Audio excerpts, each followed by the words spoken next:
Saudi আরব, পাকিস্তান ও তুরস্কের গঠিত মক্কা প্রতিরক্ষা চুক্তিতে যোগ দেওয়ার আমন্ত্রণ পেয়েছে বাংলাদেশ।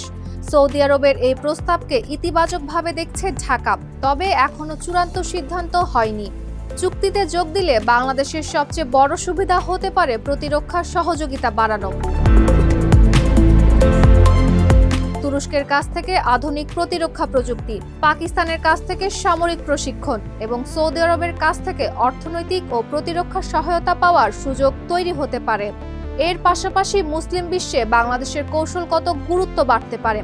সৌদি আরব সহ উপসাগরীয় দেশগুলোর সঙ্গে সম্পর্ক আরও ঘনিষ্ঠ হলে এসব দেশে থাকা বিপুল সংখ্যক বাংলাদেশি প্রবাসীর স্বার্থ ও রেমিটেন্স প্রবাহেও ইতিবাচক প্রভাব পড়তে পারে। লোডশেডিং কিংবা ঘরের বাইরের তীব্র গরমে ওয়ালটন রিচার্জেবল ফ্যান থাকলে থাকবে শুধু বাতাস আর বাতাস। তবে ঝুঁকিও রয়েছে। প্রতিরক্ষা চুক্তিতে যুক্ত হলে ভবিষ্যতে কোনো সদস্য রাষ্ট্র সামরিক সংঘাতে জড়ালে বাংলাদেশকেও অবস্থান নিতে হতে পারে। এতে ইরান, ইসরায়েল, উপসাগরীয় দেশ ও যুক্তরাষ্ট্রের মধ্যকার বিরোধে বাংলাদেশের ভারসাম্যপূর্ণ কূটনীতি চাপে পড়তে পারে। আরেকটি গুরুত্বপূর্ণ বিষয় হলো ভারতের প্রতিক্রিয়া।